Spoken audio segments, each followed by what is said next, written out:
What's up, y'all? It's your girl Sha here.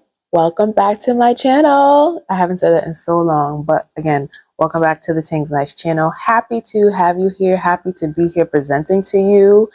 Today, we are going to talk about my trip to Portugal in October 2022. I know. So I went to Portugal for this event called Soca Wkndr.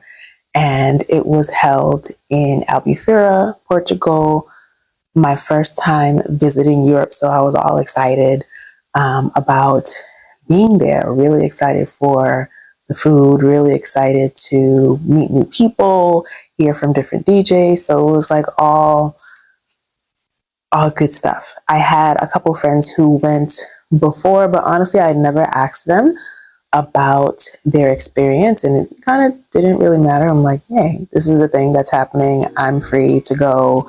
I need to go.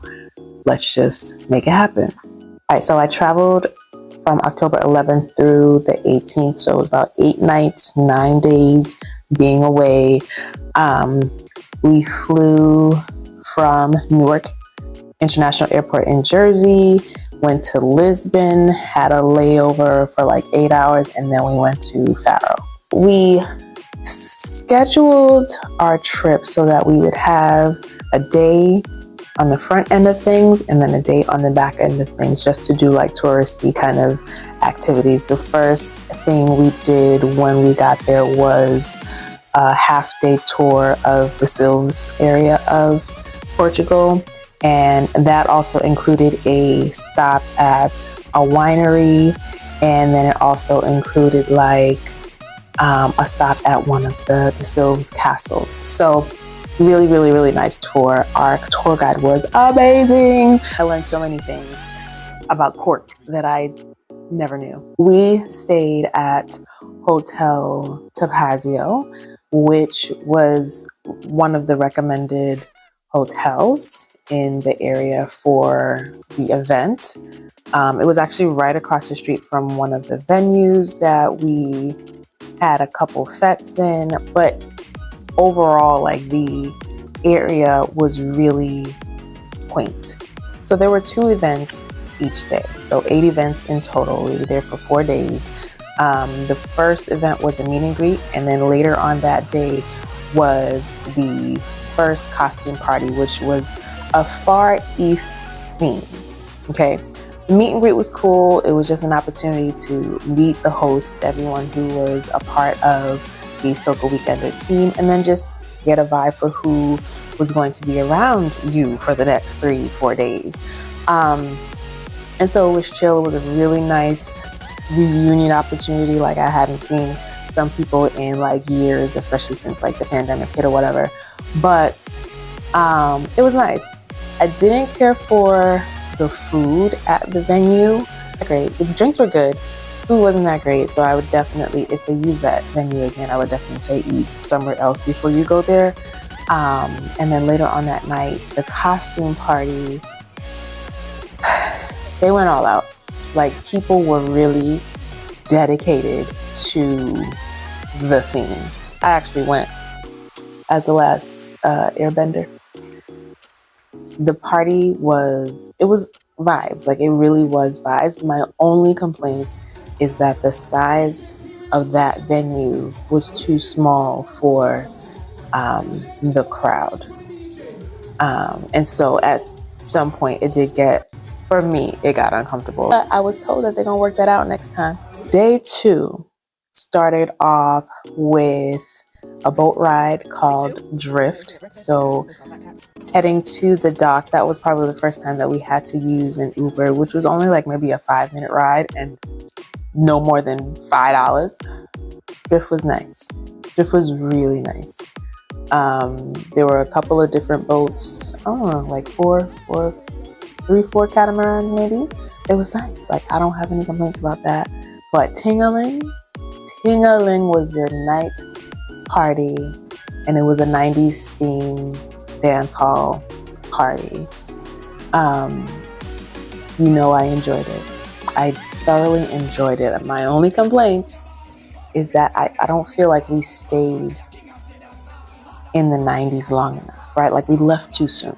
Like, we needed to stay in the 90s and the early 2000s a little longer, because there was a certain DJ that just kind of he didn't do what I needed him to do. And then we ended up like in the current dance hall era, which honestly I've been struggling to enjoy, right? Because it just has this dreary vibe to it. It does not make me want to dance. It just makes me want to like be sitting up somewhere next to a window watching it rain. It was just very depressing style music that's happening these days, and I'm not feeling it. Day 3 was beach games and a fete called Crazy People. They sort you into different groups, right? I think there was like a red group, a black group, or orange group. There might have been a different color, green maybe, I don't remember. But most of the games were like physical. There might have been like some drinking games. There was definitely tug of war and things like that, but they did allow for some like online games where if you go like this post, if you put a whole bunch of orange dots, the group with the most dots, you know, wins or something like that. Like, I would have appreciated more of those types of games. Sometimes, like, I am very competitive and I am athletic tomboy type person, but I just wasn't in the mood to participate on that level. Let me tell you, these people are really competitive.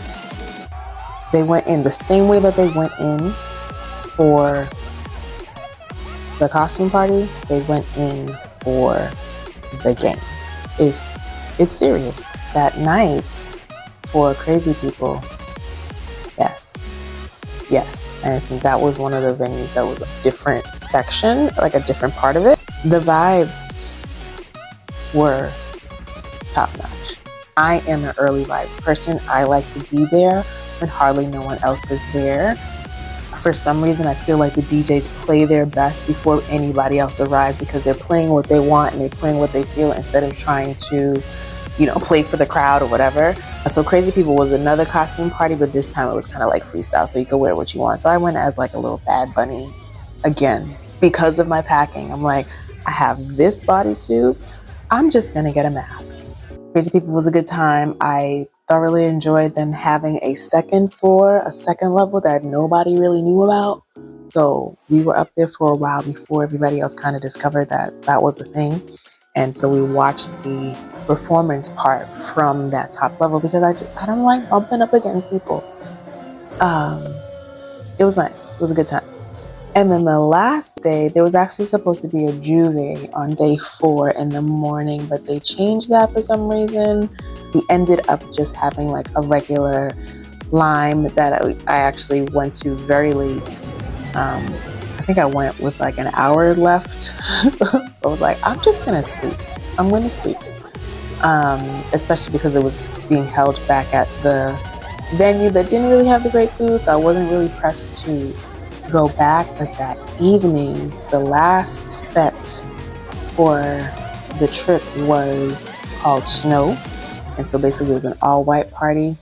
The venue was gorgeous venue. Like, it was beautiful. So it was a nice grown and sexy vibe. Like, you had to go making sure that you were up to date on all of your Caribbean line dance songs, right? Like, knowing all the latest dance hall jams, knowing all the latest small island moves. Like, it was great. Everybody came in their crisp white. It was a really nice thing to see. And yeah, I mean, I enjoyed hearing from different DJs instead of seeing the same faces, instead of hearing the same mixes. I enjoyed the music, but I could have heard more of the other stuff. Would I go back? I would go back to Soca Wkndr for sure.